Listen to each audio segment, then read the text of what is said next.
Okay. Uh, Now we are in chapter 3, where we are talking about finite groups, especially subgroups. And I'm going to present some quotes, then we will start. So the first quote is that in our own time, in the period 1960 to 1980, we have seen particle physics emerge as the playground of group theory. This is said by Freeman Dyson. And the other one is what brought order and logic to the building blocks of matter was something called a symmetry group, a mathematical beast that Frankel had never encountered in school. This was a moment of epiphany. He recalls a vision of an entirely different world. This is Jim Holt in New York Review of Books on December 5, 2013.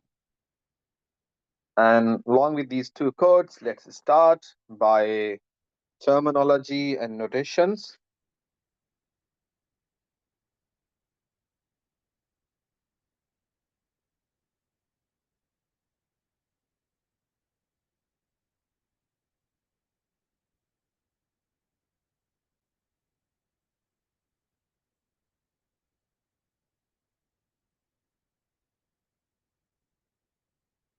So, finite groups. That is a group with finitely many elements, have interesting arithmetic properties, and to facilitate the study of finite groups, it is convenient to introduce some terminology and notations. So, our first definition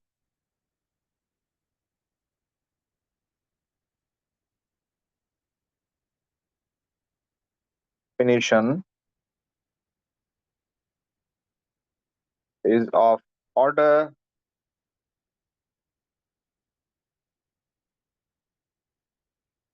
of a group.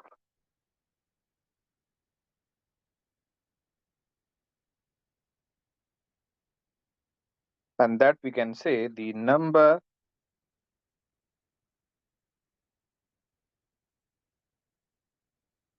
of elements of a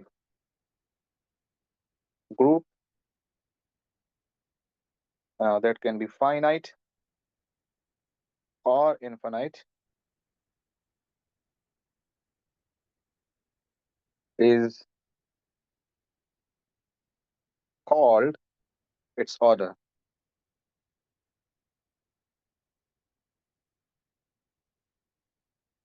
And we will use this symbol to denote the order.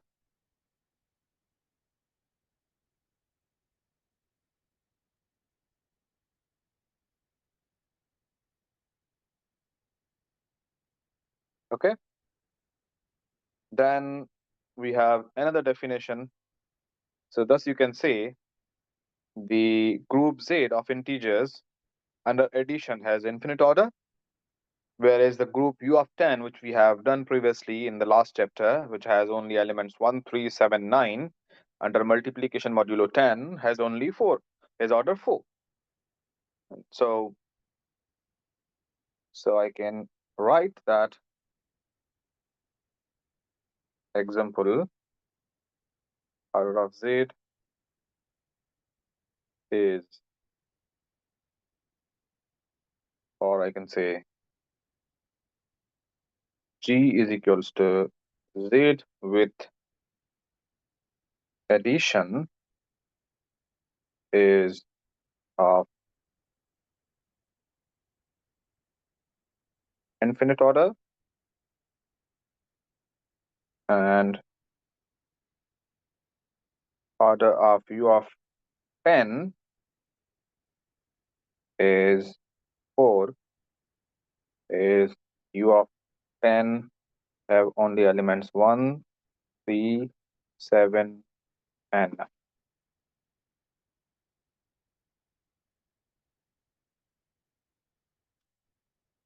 Or I should first write that G is U of 10 under mod 10 operation. And then you can talk about order. Okay. Then we have a definition which says that now we are going to talk about order of an element.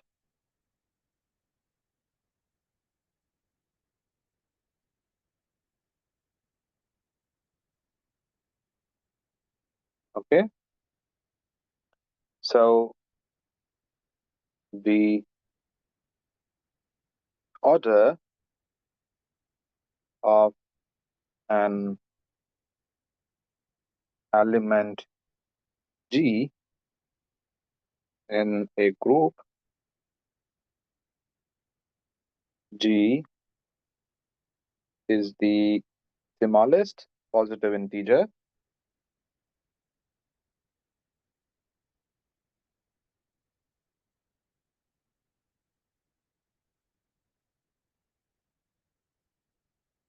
n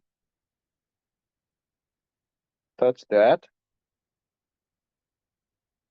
G power n is the identity, and in additive notation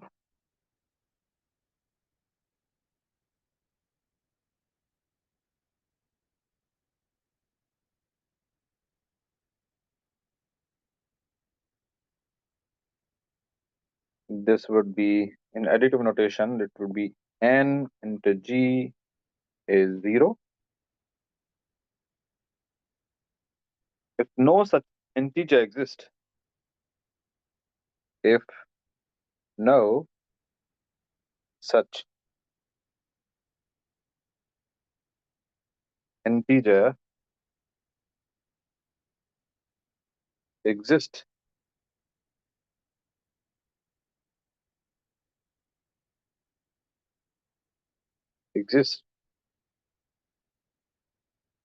we say that G has infinite order.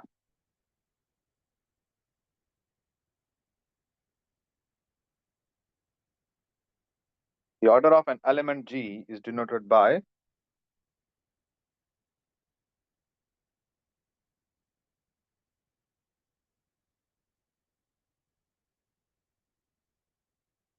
element G is denoted by symbol. Correct?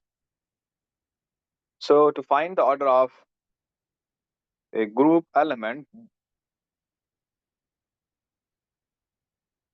find the order of a group element G, you need only compute the sequence of products G, G square, G cube until you reach the identity for the first time. The exponent of this product is the order of the G. That is the idea. Now let's try to do some examples.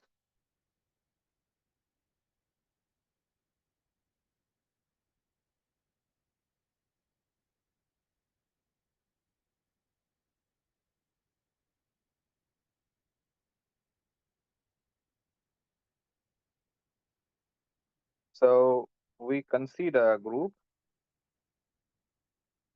which is U15, which has elements 1, 2, 4, 7, 8, 11, 13, 14. Operation is mod 15. And we consider all those elements which are less than 15 and co-prime, like co-prime to 15, which has all of those elements which has GCD equal to 1 with 15. Okay. Now, on the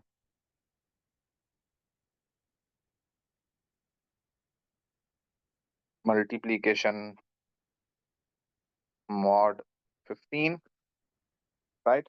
This group is order 8. So order of U15 is 8. Find the order of the element 7. Say we compute the sequence. So to find the order of 7,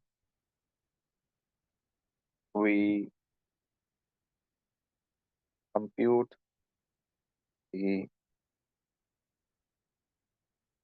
sequence that 7 power 1 is 7, 7 square is 14, which is inside it, and 7 cube is a number which is equal to 13 under mod 4, mod 15, and then 7 power 4 is actually 1. So order of 7 in this group is 4.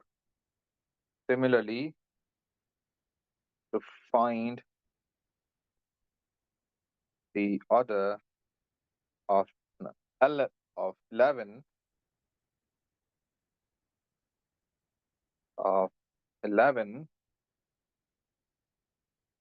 we compute that 11 power 1 is 11, 11 square is 22, mod 15 is 7, 11 square is actually 1. Yeah, 11 square is 121, which is 1. So order of 11 is 2. Similar computation shows that order of 1 is 1, order of 2 is 4, order of 4 is 2, order of 8 is, and then we can write that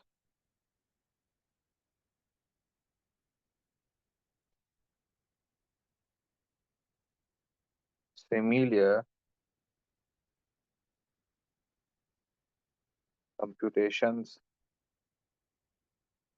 shows that 1 is 1,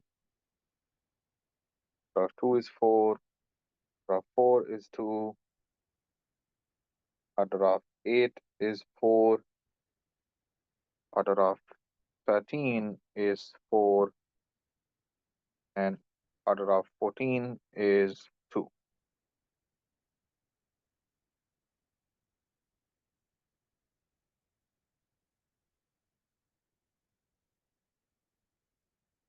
So the trick, let's do a trick. Instead of computing all these sequences, let's do a trick. We say that, and let's do that trick with 13. So we say 13 is actually minus 2 mod 15, right? So that 13 square is going to be minus 2 square, and that is 4. Similarly, 13 cube is going to be minus 2 multiply 4. That is going to be minus 8. And similarly, 13 power 4 is equals to minus 2 into minus 8 is going to be 16, which is under mod 15 is 1. That's a trick. Okay, so here we have and this. And now let's do other example.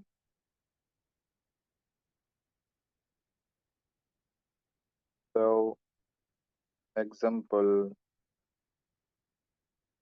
2, which says that consider we take Z10, the group Z10 under addition mod 10. Okay, this is the group. This addition is under mod 10. Now, since 1 into 2 is 2, 2 into 2 is 4, 3 into 2 is 6, 3 into 2 is 6, 4 into 2 is 8. Now 5 into 2 is 10, which is under mod 10.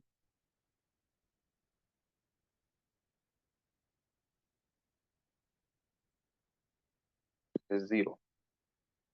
So order of 2 is 5. Is 5. Okay. A similar computation shows that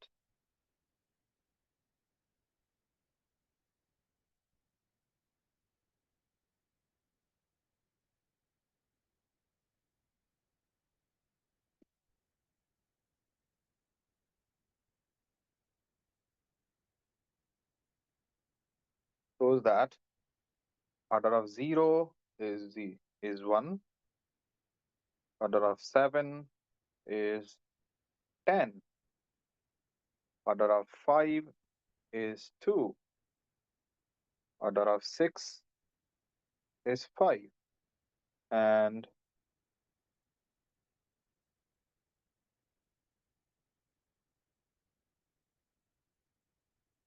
that's it. Now remember, this 5 times 2 is actually addition of 2 5 times. 4 times 2 is actually addition of 2 at 4 times, something like that. Okay, perfect. Now, one last example for this section, that is example 3, says that we consider Z under addition.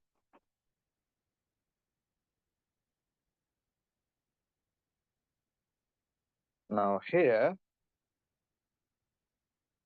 every non-zero element has infinite order.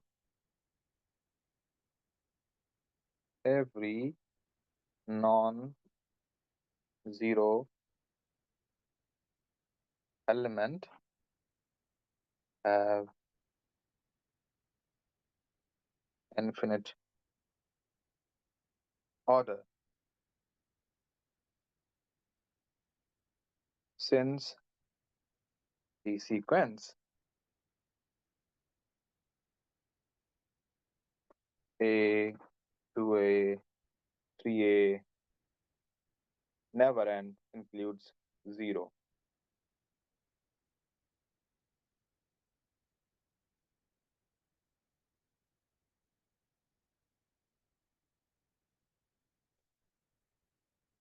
When A is non-zero.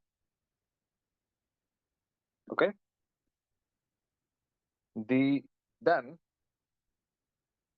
now the prospective reader may have noticed among our examples of groups in chapter 2 that some are subsets of others with the same binary operation, like the group SL2R in example 17 we have in chapter 2, for instance, is a subset of GL2R in example 9. Similarly, the group of complex numbers 1 minus 1 iota and minus iota under multiplication is a subset of a group described in example 15 for n equals to any multiple of 4. Now, this type of situation arises so often that we introduced a special term to describe it, and that term is actually known as, we define it with the definition subgroup.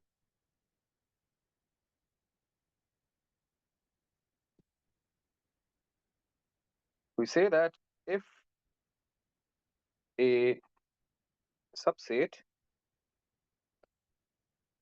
H of a group G is itself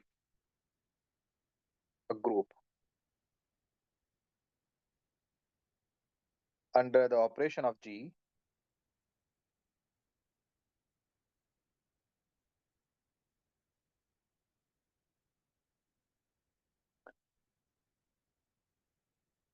G, we say that H is a subgroup of G. And we use the notation, we use the notation H is less than or equal to G as a subgroup. Or if we want to indicate that H is a subgroup of G but is not equal to G itself, we just write when H is not equal to G and a subgroup of G, then we write H is in less than G. Such a subgroup is called a proper subgroup.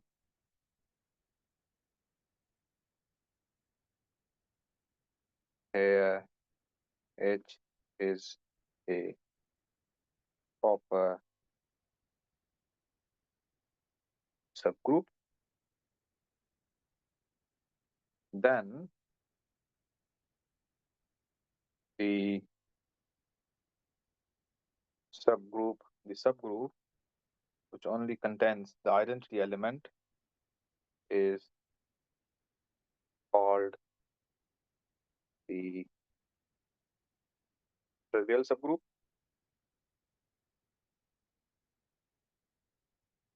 Of G, and all other subgroups are non-trivial.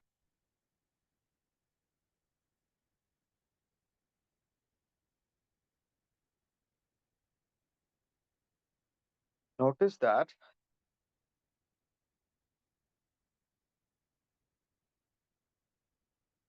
to clear out the confusion, Zn is not a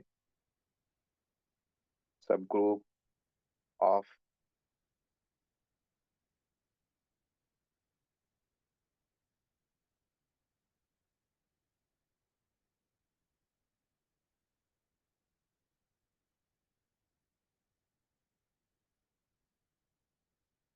Zn under modulo n. It's not a subgroup of Z under addition.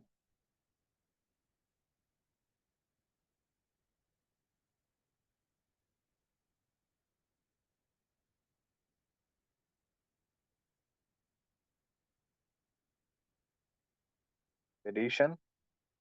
Why? Because addition modulo n, which can be written as like this, is not the operation of Z.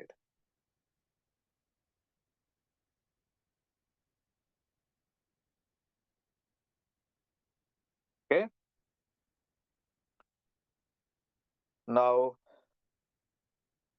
we will talk about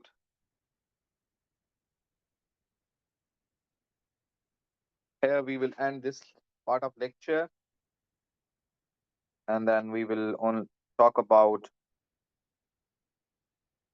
subgroup S in the next one. we'll talk about in the next lecture. How we check that whether a subset of a group is a subgroup or not. Thank you so much.